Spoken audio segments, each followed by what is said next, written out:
situation moo ko dicté et mën nañ jël l'information la plus récente comme ni ñu koy jàngalee démb IGFM qui se lève benn comme nii rek nu mu leen neexee ne des attaques yi nga xamante ni peut-être Cheikh Bara mi ngi koy def jëmale ci ki nga xamante ni mooy président ba dans l'article même nga dégg ci ay mbir yoo xamante ne nii la muy nduru mooy xupp la muy nduru mooy jéem a tiital nit wala la muy nduru mooy lépp loo xamante ni nii voix la boo xam ni mën na déranger le président de la République ñu faire taire ko parce que mbir mi ni mu demee processus la mooy balaa ñuy ñëw ci article bi nga xam ne waa IGFM publié nañ ko dañu gis ni ce groupe et c'est un constat depuis presque 1 mois environ wala 2 mois bientôt dañu nekk ci benn man juñoon naa ko fii benn opération de service après-vente si vous vous souvenez le 7 mars 2026 le président Diomaye ak coalition def leur assemblée générale au King Fahd bi ñu ko defee le 7 mars il y avait un service après-vente Pape Samba dafa diffuser sànq benn extrait bi maître Abdoulaye Tine bi ñu nommé ministre du conseil porte-parole du gouvernement bi ñu koy nommé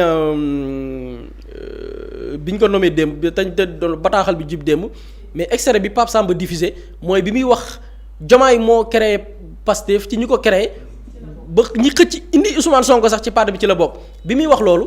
c'était l'émission service après-vente bi ñu waroon def TFM la assemblée générale bi dafa am le 7 mars 2026 samedi la tombeel dimanche le 8 lundi le 9 mars mu dem def service après-vente bi au niveau de la TFM ci la même émission bi ma dippee woon keroog service après-vente bi c'était la TFM fausse information boobu mu joxe woon TFM la ko waxee woon mais yamul ci loolu mu amaat beneen étape bu amaat muy la loi bi modifier le code électoral bi coow li jibee ñen ñoo ko war a def président lu muy xaar parce que président dafa defoon l'annonce en fin d'année décembre 2025 ne ci premier trimestre bi maanaam ñetti weeru njëkk entre janvier février mars ci diggante boobu la dina def un projet de loi gars yi xaar date bi passé amul ba ki nga xamante ni nii mooy Abdoulaye Tine la même personne ñu invité ko télé mu ne loi ba ak yóbbu nañ ko assemblée mi ngi ci bureau président de la commission des lois te maître Abdoulaye Tall jiite ko maître Abdoulaye Tall def poste ne du dëgg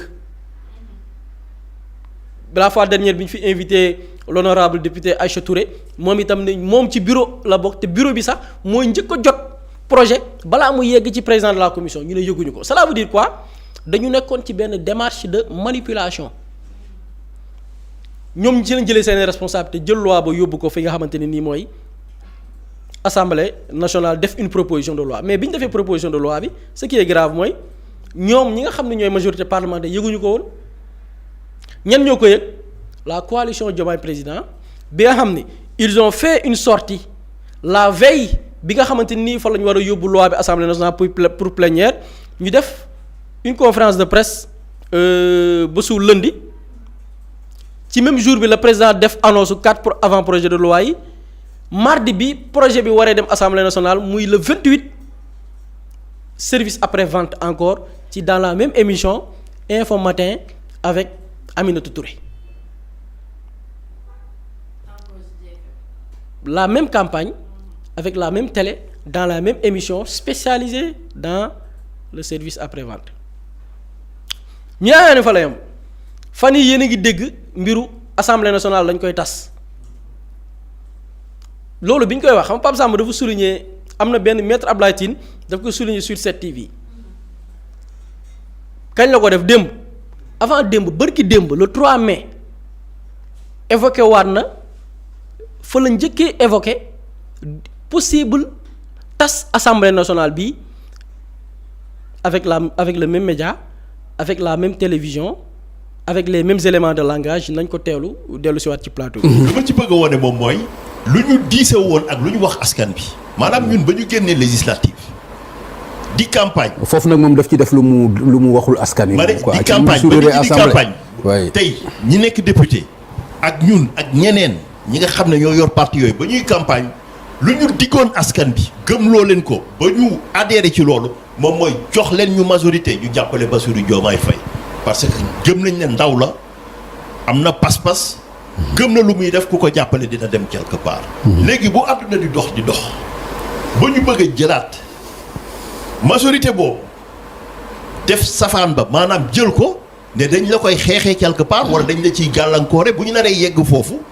mais kooku foog ñu am ngor bu toy ni ñu delluwaat ci askan bi ne leen yéen ñu joxoon mandat bi lii la ñu leen ko laajee woon ngeen jox ñu ko parce que nag mandat loolu la aussi dañ may ne loo nar a def ma ne leen lii ma adhéré ci loolu boo demee ba nar a changé utilisation wala finalité wu mandat bi da nga war a ñëwaat laaj ba donc loolu fu muy yóbbu.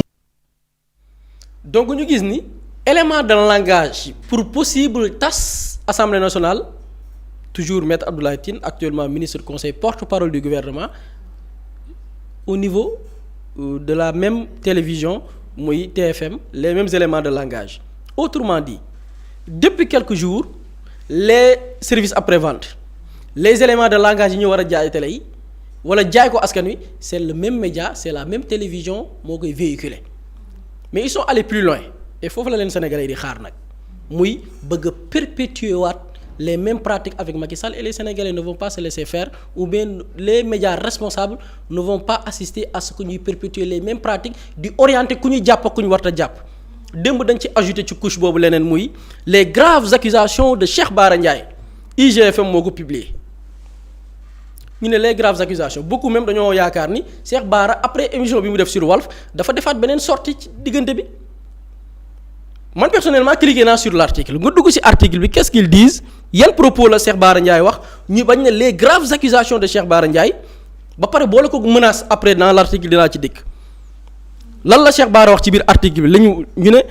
un cercle restreint mooy pacte biñ ne est-ce que dafa am entre Diomaye ak Sonko ñu rapporté li Cheikh Bara wax muy ab cercle la boo xam ne Ayib Daffé Ngagne Demba Touré Moustapha Sarré Abass Fall te boobu Diomaye nee na mooy li Cheikh Bara expliqué woon sur Walf ne la nga xamante ni nii mooy fal Ousmane Sonko 2029 ca la nekk et moom mooy nekk sax directeur de campagne am lii la ñu rapporté ne mooy les propos graves leneen lañ ca dolli mooy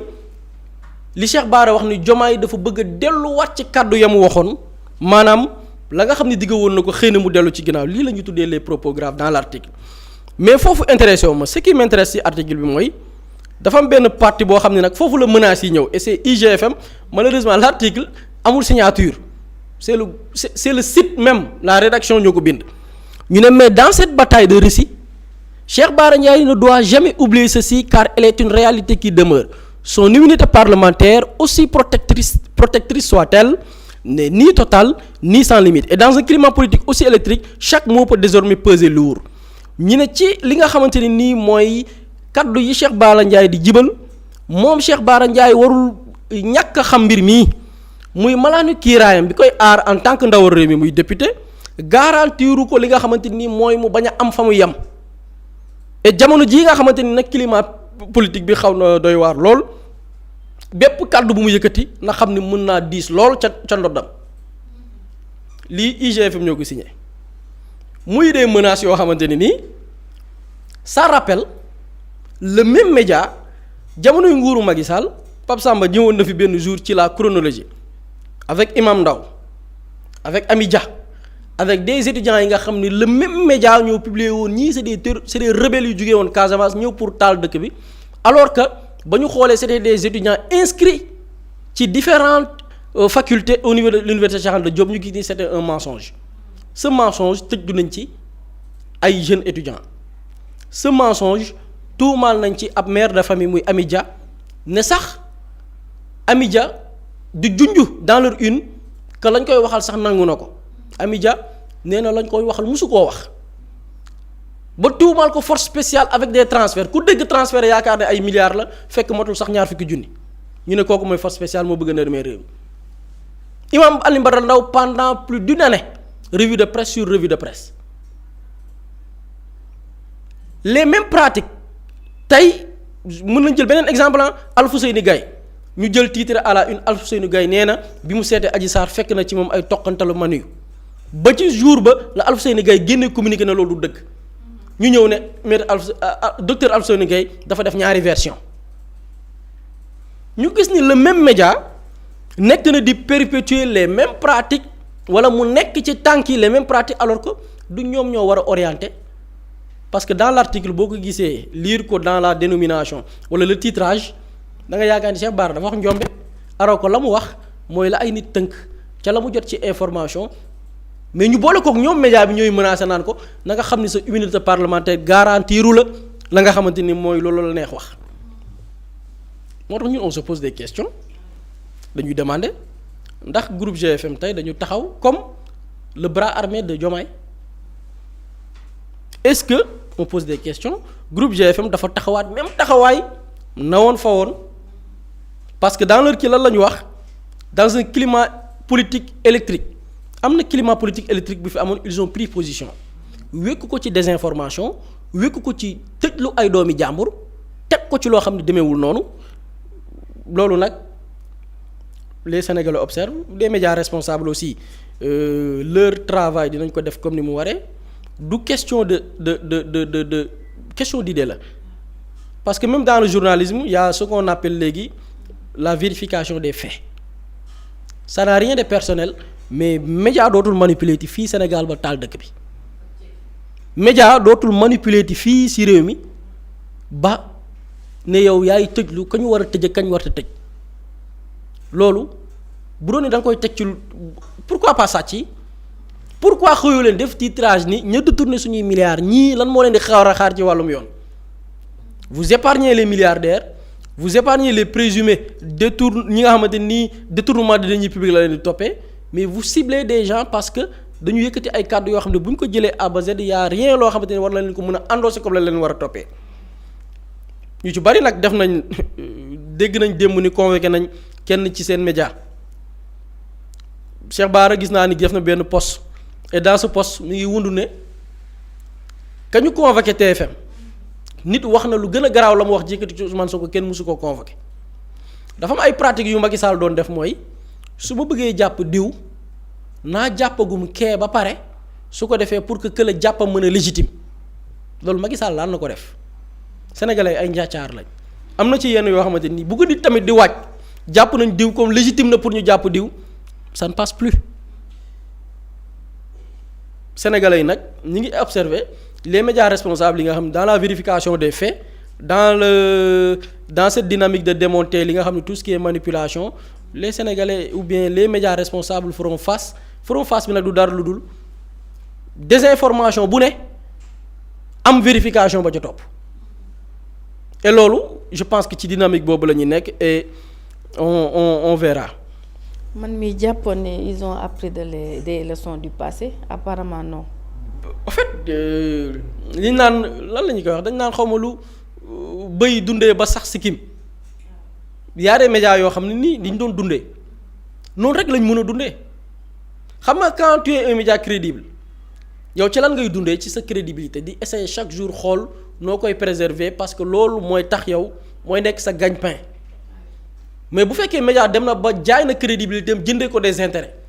kooku loolu la mën a dundee il perd sa crédibilité ce média là lenn la mën mooy les vieilles pratiques ya mu doon def mu continuer di ko defaat Macky Sall dafa am benn stratégie bu mu nootee woon les médias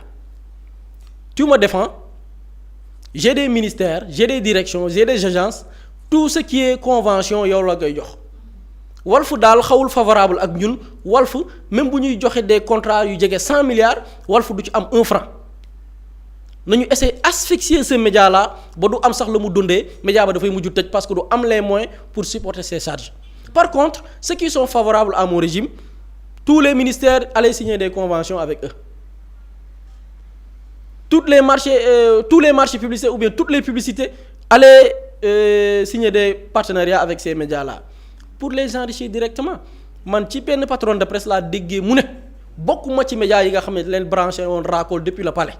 cela veut dire quoi ok dafa amoon ay médias yoo xamante ni dañ leen branché loon depuis palais jamonoy Macky Sall et loolu boo ko xoolee avec les faits la suite des événements du ñàkk a bañ a jox dëgg kooku parce que dañu gis ni Macky Sall dafa daanu médias yëpp ñu ne mënatuñu fay salaire te pourtant doon nañ débauché nit di ko fay 1 million 2 millions kon robinet baa tëj ñooñu noonu amuñu business plan amuñu li nga xamante ni nii mooy modèle économique boo xam ne jàpp nañ ni média bi ci la mën a sukkandikoo même bu dul état ñu mën a demal seen bopp ci lenn la ñu bëgg a wéy di sukkandiku mooy jox ñu la nga këli doon jox ñu defal la lañ ko daan defal média yooyu loolu rek la ñu am pour survivre te ci loolu la ñuy wéy di nekk nguur nag bu xamul sa bopp ba bëgg a léewu ak ñooñu xaw ma koy nax de waaye du sénégalais ndax ces mêmes médias lañ doon xalamal Macky Sall di ko ko jouer comme sale boulot taxul mu toq ci nopp sénégalais ba ñu gëm leen topp leen médias yooyu bu ñu amoon influence sénégalais du leen fa ñukk voter pour une première ci histoire politique bu Sénégal ñu fal un opposant au premier tour alors que ces mêmes médias étaient là di xalamal Macky Sall ñenn ñi à la veille de l'élection xam nga lu ñu wax tous les sondages nee na Amadou Ba mooy gagné premier tour élection yi jot ba ci suba sa ñu xëy na Amadou Ba raaful tout ñooñu seen désinformation tax na sénégalais gëm leen gëmuñu leen c'est-à-dire quoi ils n'ont aucun pouvoir ils n'ont aucune influence amuñu crédibilité pour mën a convaincre un sénégalais à part tappale yu mel ni ñoom am na ñoo xam ne ñu mën a tappale ni ñoom ñoo leen di ànd média bee fi ne alors que nekkatuñ fi tey boo jotee woon ak ñoom tey Ramatulaay sénégalais ànd ak yow sénégalais yi leen jéppi donc politique bu ci yaakaar ni yow ñooñu ñoo la mën a defal propagande ñooñu ñoo la mën a porter sa communication ñooñu moo la mën a permettre yow la nga bëgg sénégalais yi gëm ñu gëm ko c'est un combat perdu d'avance les sénégalais sont toujours là beaucoup plus éveillés même que 2022 2023 2024 niveau de maturité bi tey la gën a yegg ci niveau bu gën a kawe donc ça ne passe plus maintenant nag ab na ñoo xam ne ñu ngi ci vieille pratique yu yàggee yaakaar ne mooy prospérer ba tey mais la donne a changé quoi les populations ont changé. jërëjëf Boury am na solo leerali Pape Samba groupe GFM dikkaat na ci li nga xamante ni moom doon def maanaam du nekk ci dans la manipulation ak joxe yenn information yi nga xamante ne day waroo lu bëri ak li nga xamante ni moo di dëgg ba démb sax honorable Cheikh Bara daal di alerter par rapport ak situation moom. Effectivement en fait ñoom ils sont dans ce qu'ils font de mieux l'orientation de l'information à des fins politiques. GFM ñoom loolu la ñuy def te c'est-à-dire que xam nga dina am ñu bëri ñu wax ni waaw xam nga guerre xalaat TFM groupe GFM nangam sangam c'est parce que presse bi ni mu doon fonctionner c'était un corporatisme de mauvaise aloi groupe de presse buy nekk di def lu dul yoon kenn du ko sañ a tudd surtout ce groupe de presse parce que y a des gens qui ne veulent pas parler de ce groupe de presse ndax jàpp nañu c'est un groupe de presse puissant. bu dee journaliste nga sax doo bëgg wax ci ñoom parce que yaa ngi xalaat ni war nañ la mën a recruter pour jox la ay kon loolu dañu cee fekkul nag ñun loolu dañu cee fekkul maanaam ñun loolu dawuñu ci res liñ ci bëgg wax dañ koy wax et les sénégalais dinañ xam ñoom lan la ñu nekk di def keroog def nañ la chronologie par rapport ak une yi ñu def fii yëpp de 2021 à 2024 Boury mu ngi wax service après vente bi mais service après vente bi ñoom dañ ko gën a continuer sax. Le président de la République dafa def discours face à la nation man ma jàpp ni sax c'était un discours face à un parti politique parce que politique la gën a wax le lendemain na gaa yi dellu l'observateur titre grande interview Abdourahmane Diouf titre bi xoolal il peut pas y avoir de cohabitation ni dure ni douce ce serait la fin de la République loolu lañ def en gras après lan moo ci topp démb ci suba Info Matin foofu nga xamante ne mooy la plaque tournante de la désinformation ak diffusion de fausses nouvelles et de l'orientation de l'information politique ñu invité ko foofu bañ ko invité foofu lan la fa doon wax lan moo tax Sonko taxaw fële naan guide de la révolution loolu c'est extrêmement grave c'est-à-dire que après ñu tourner ñoom bàyyi fa loolu xam nga moom mu ngi wax ci biir émission bi ni moom il n'attend pas le bilan du président de la République du premier ministre bilan au président la mën nañ ko relance ci moom bilan bi mu def en juillet 2024 parce que ñëpp fekkee nañ ko mais duñ ko def mu wax ba sonn après c'est le même groupe de presse moom mooy demaat dans son site internet article bu mu bind ce n'est pas un article d'appréciation ci li Cheikh Bara wax apprécier wuñ de c'est un article de jugement et d'orientation judiciaire pour wax ne même bu fekkee ne am na immunité parlementaire lii wëg lii mën nañ ko def ci moom et ce qui est curieux mooy pourquoi l'article n'a pas été signé nañ signé article d'habitude gars yi bu ñu dóoree seen article dañuy signé mais lan moo tax signé wuñ article bi mu ngi noonu léegi lan moo tax contexte bi intéressant keroog le président ba muy jàkkaarloog taskatu xibaar yi man xam nga ñëw naa wax ne le groupe Futurs Médias le message qu'on renvoie à la presse c'est un mauvais message parce que c'est un groupe qui n'est pas en règle avec le fisc déposé wul sax dossier pour am fonds d'appui de la presse gis nañ ñoom seen ligne éditoriale niñ ko nekk doon defee donc inviter un groupe de presse wala un média bu ñëw foofu bàyyi ñi nga xamante ne ñu ngi en règle quel message on donne à la presse muy benn. deuxième message bi le président de la république bañ ko laajee ci presse dem buri mu ngi koy junj dafa ne on est parti sur le mauvais pied mais présidence su ñëpp la ubbil na buntu ñëpp pour que ñu waxtaan il est disposé à les recevoir pour que ñu waxtaan donc comme on a reçu des ambassadeurs de la paix keroog bu mu leen bett ñu ne CDEPS recevoir nañ leen bu mu leen bett ñu neen beneen kuréelu presse bi recevoir nañ leen et léegi lan moo tax contexte boobu intéressant depuis la sortie du président ne di ñu xool les unes des journaux 2 jours yi nii une journaux yi xam nga ñu ngi wax groupe Futurs Médias mais nañ xool une journaux yi ci dëkk bi pendant ces 2 derniers jours nañ ko xool nañ xool l'orientation le journal quotidien ñoom ñoo dakkoon a attaquer le régime de Diomaye tey dañoo def Diomaye le nouvel élan en une nga gis beneen journal ñëw titré Diomaye affirme son autorité ci lan parce que le président dafa war a def un meeting à Mbour le 9 et pourtant ce sont les mêmes journaux temps yi Ousmane Sonko di woote meeting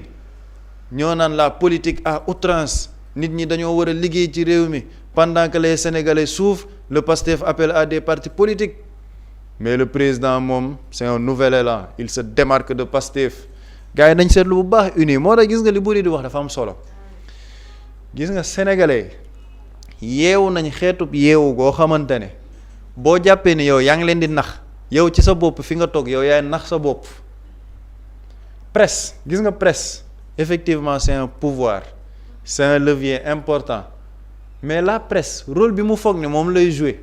wala certains groupes de presse rôle bi ñu foog ne moom la presse doon jouer bu doon dëggantaan am nañ puissance boobu il n'y aurait pas un président de la République bu tudd Bassirou Diomaye Faye en 2024 parce que amul luñ ko waxalul amul lu ñu deful pour xeex ce pouvoir là amul titres yi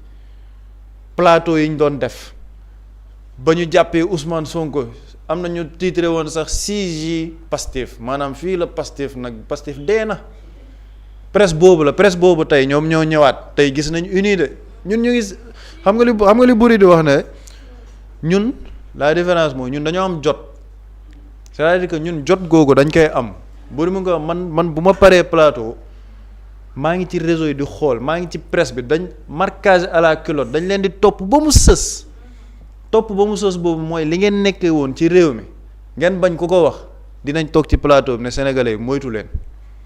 am na benn groupe de presse boo xamante ne marché Azer bi est-ce que jëlu ko parce que moom vraiment lim ci une doy na waar plateau yi gars yi bu ñu demee plateau lii lañ fa bëgg a wax fii la ñu bëgg a orienter pensée bi fii la ñu bëgg a teg xelu nit ñi ñu wax leen ne ñii lii la ñuy def en chef de lieu nag le groupe Futurs Médias parce que dañoo dund ñoom li ñu def de 2021 à 2024 dañ ko dund du loo xamante ne dañ ñu ko nettali ñun ñoo ko dund seen biir plateau yi mais nañ xool récemment les plateaux yi ñu fay def xam nga y a des choses intéressantes surtout le plateau jàkkaarloo na gars yi xool foofu ligne bi ñu nekk di jël jamono ji xam nga ban ligne la est-ce que dañ leen a faloon pour lii xoolal président kenn du partager sax ay mbiram lan moo tax waa Pastef du ñu wax ci président c'est quand même le président de la République TFM kañ lañ bëggee nii Diomaye groupe Futurs Médias kañ la ñu bëggee nii le président Bassirou Diomaye Faye presse bi titre jamono ji fan yi ñoom homme politique Diomaye kañ la leen ñoree nii ñoom ñoo ne woon sax le président il est au-dessus de la mêlée moo tax ñiy liggéey ci loolu nañu xam ni c'est peine perdue parce que la population sénégalaise est très mature xam nañ fi ñuy teg seen tànk gis nga boo désinformé à 9h 9h02 gars yi ne la lii yow yaa ko fi wax te du dëgg génne la ci nag preuve par preuve di la tegal benn par benn ngay xool te doo ci mën dara parce que la stratégie mooy xuppaate li ñuy def Cheikh Bara ne bu ñu gars yi remonté historique ce n'est pas nouveau avec ce groupe de presse dañoo bëgg xupp maanaam jéem a def benn pression médiatique boo xamante ne da ngay dellu ginnaaw loolu on n'est plus dans ce Sénégal là on n'est plus dans cette génération là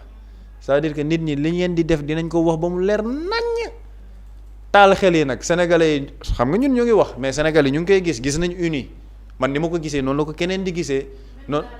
Pape Samba da nga xam ne les sénégalais sont éveillés. yeewu nañ maanaam liy xew xam nañ ko. lépp lu ñu bëgg def xam nañ ko mais xam nga lan moo tax mais homme politique mënatul nax sénégalais yi nii mënatul yomb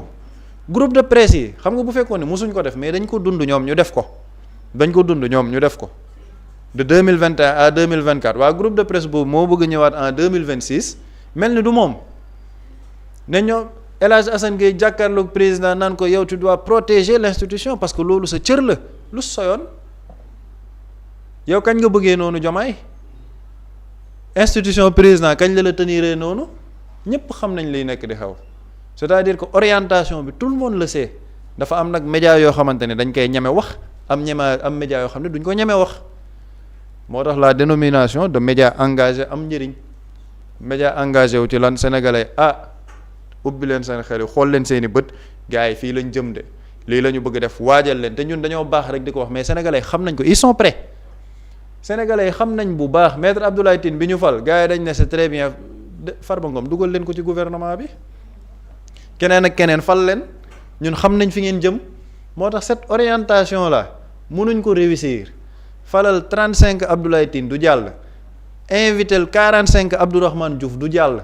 parce que les sénégalais sont éveillés xam nañ li xew dañoo dund seen système boobu ba pare ñëw nag boo leen ko bëgg a perpétuer sénégalais jiitu leen fa te loolu noonu yépp nag man ma jàppee ni le président li mu wax keroog c'est un appel du pied à la presse le président de la république moom moo jiitu ñëpp ci presse bi maanaam rôle bi nga xamante ni joué nañ ko moom am na lu mu ci waxoon ba mu dalalee la convention des jeunes reporters di wax ci presse bi rôle bi nga xamante ni joué woon nañ ko fi assiette fiscale bi li tax ñu bëgg un effacement fiscal ak li nga xamante ni loolu la presse bi doon teg ci seen ndodd ñoom ba ñuy nekk dans l'opposition ñu teewlu ci élément bi avec la régie dellu si. mooy mais on me ferait chanter pourquoi pour que je reste président qu'est-ce qu'on n'a pas dit de nous qui n'était même pas vrai est-ce que ça nous a empêché d'accéder au pouvoir non. Ce qui ne nous a pas empêché d'accéder au pouvoir ne nous fera pas. ñoo ko teewloondoo le président de la République mu ne qu'est-ce qu'on n'a pas dit de nous est-ce que ça nous a empêché de venir au pouvoir ce qui ne nous a pas fait gagner le pouvoir ne nous fera pas perdre le pouvoir loolu mooy presse bi donc gars yi bëgg jugaat perpétuer le même système nañu xam ni ce qui n'a pas empêché cette révolution d'arriver au pouvoir ne va pas empêcher cette révolution de continuer son chemin mënuñ ci dara mënuñ ci tous ce n'est pas une question de moyens ce n'est pas une question de indi ay nit pour ñu lëndëmal nit xel yi face à une population consciente boo xamante ne xam nañ fi ñu jëm utal armée utal justice utal groupe de presse population boobu mënoo ci moom dara parce que c'est une masse critique consciente des enjeux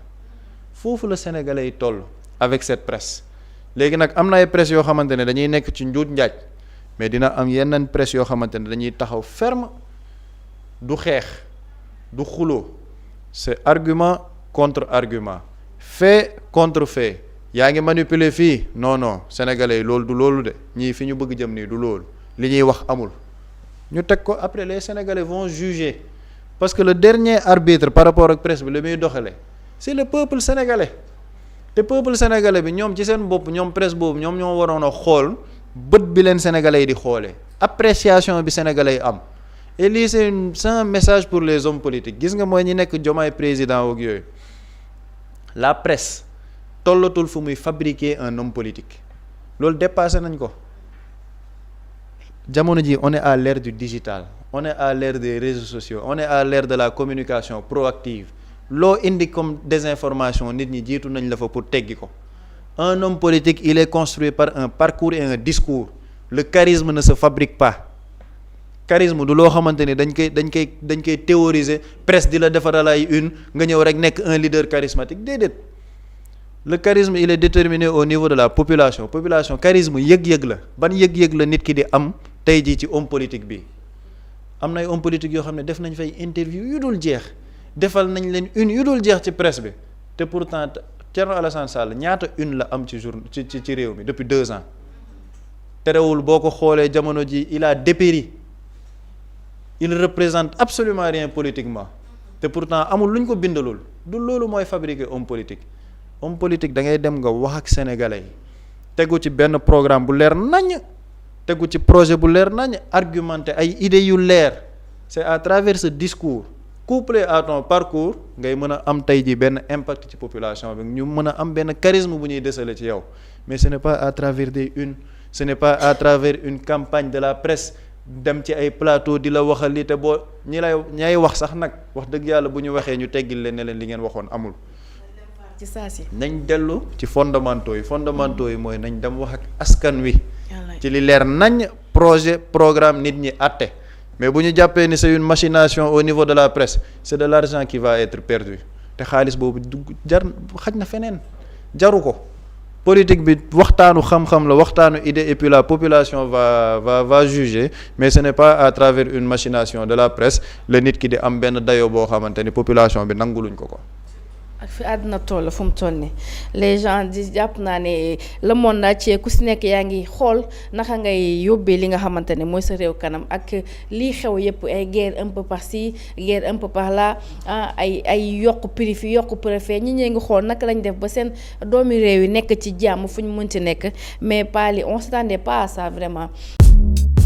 Mously Immo Sénégal moo leen di indil saafara ci jafe-jafe bu ngeen am ci wàllum immobilier yow mi bëgg a jënd kër yow mi bëgg a tabax wala nga jaay sa terrain jokkool ak waa Mously Immo ku am sa kër bëgg ku la ko terrassel wala nga am sa tool bëgg ku la ko lotisel defal la ko ay terrain Mously Immo Sénégal daf leen koy jàppandal gunge leen ci anam gu mucc ayib ku am sa kër itam te nekkuloo ci biir réew mi bëgg ku la ko toppatool gérer la ko Mously Immo moo ci gën a gaaw gën ci wóor ku bëgg réfectionner tabax wala nga defar plan architecte mën nga jokkoo itam ak waa Mously Immo Sénégal mën ngeen leen a woo ci 77 887 25 13 77 887 25 13 Mously Immo indi saafara ngir jëndum kër tabax jaayum terrain terrasse ay tool wala lotissé ko defal leen ko ay terrain loolu lépp Mously Immo moo ci gën a gaaw man ngeen itam abonné ci seen chaîne YouTube Mously Immo Sénégal ngir am yeneeni xabaar yu gën a dëggu wala itam wàllum conseil ci wàllum immobilier fii ci biir réewum Sénégal